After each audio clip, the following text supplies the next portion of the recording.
వాహనం కూడా 108 దివ్య దీపములతో కూడా స్వామికి మంగళ నీరాజన అష్టోత్తర శుద్ధ దీపోత్సవం అని మన సహస్రం చేయలేకపోయినా కూడా 108 విశేషం కాబట్టి ఆ 108 దీపాలు కూడా స్వామికి సమర్పించి ఈరోజు సాయంత్రం హోమ కార్యక్రమంతో పాటుగా విశేషంగా వాహన సేవ గరుడ వాహనం స్వామికి ఎంతో ప్రీతికరమైనది.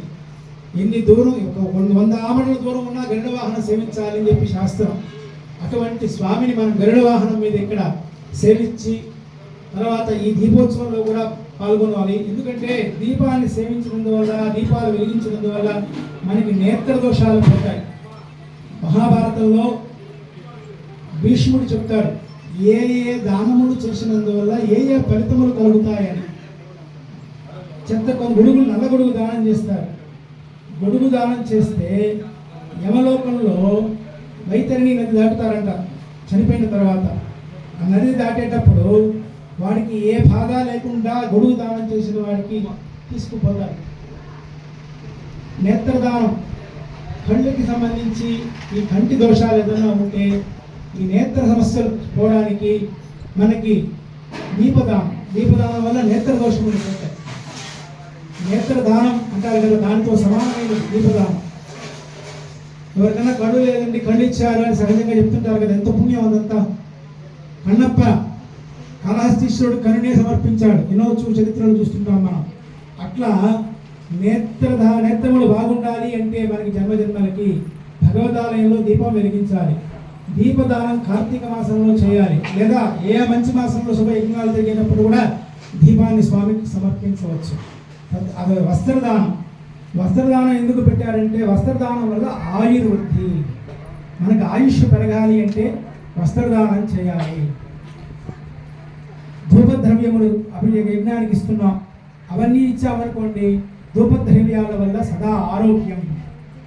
సాంబ్రాణి, గుగ్గిలం, అగరవత్తులు, కర్పూరం ఇవన్నీ భగవంతుడు దానం చేసినందుకు మనకి ఏమయ్యా ఫలితం అంటే సదారోగ్యం, ఎప్పుడూ ఆరోగ్యం ఉంటుంది అని చెప్పి శాస్త్రం చెప్తోంది. కాబట్టి ఇట్లా ఎన్నో విశేషాలు చెప్పుకొని పెడితే కాబట్టి ఈ దానాలన్నీ కూడా మేము చెప్పేది కాదు, పంచమ వేదమైనటువంటి మహాభారతంలో భీష్ముడే ధర్మరాజుకు చెప్తాడు ఈ దానాల విశేషం. కాబట్టి అటువంటి దానాలన్నీ కూడా మనం విశేషంగా చేయాలి. స్వామికి సాయంత్రం దీపోత్సవంలో అందరూ పాల్గొనండి. తద్వారా మనకి సర్వేంద్రియాణం నయనం ప్రధానం. నువ్వు ఎన్ని ఉన్నా కూడా కళ్ళు లేకపోతే ఏం ప్రయోజనం, ఇంత పెద్ద శరీరం నిష్ఫలం.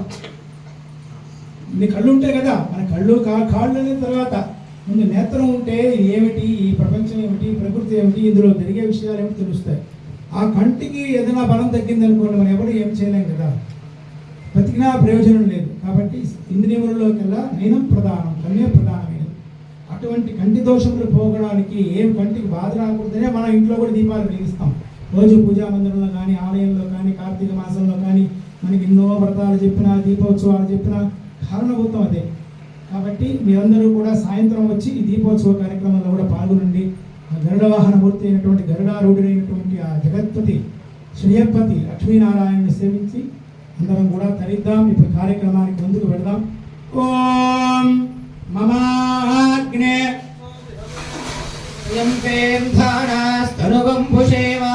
మయ్యన్నమంతాం ప్రతిషష్టదస్త్రస్తయాధ్యక్షేణ మృతనాజయేమ మమ దేవా విహవే సంతు సర్వ ఇంద్రావంతో మరుతో విష్ణురగ్నిః మమాంతరిక్షమురుగోపమస్తు మహ్యం వాదః పవతాం కామే అస్మిన్ మయి దేవాద్రవినమాయజంతాం మయ్యాసీరస్తు మయి దేవహూతిః దైవ్యాహోదారామనిషందపూర్వేరిష్టాస్యామ తనువా సువీరాః మహ్యం యజంతు మమ జాని హవ్యాకోతిః సత్యా మనసో మే అస్తు ఏనోమానిగాంగతమత్సనాహం విశ్వే దేవాసో అధివోచతా మే దేవేష్టడుర్వీరురుణక్రుణోత విశ్వే దేవాస జిహ వీరయద్ధో మహాస్మహి ప్రజయామాతనోభిర్మారథామద్విషతే సోమరాజన్ అగ్నిర్మణ్యం ప్రతిహృదన్ పురస్తాదబ్దో భోపా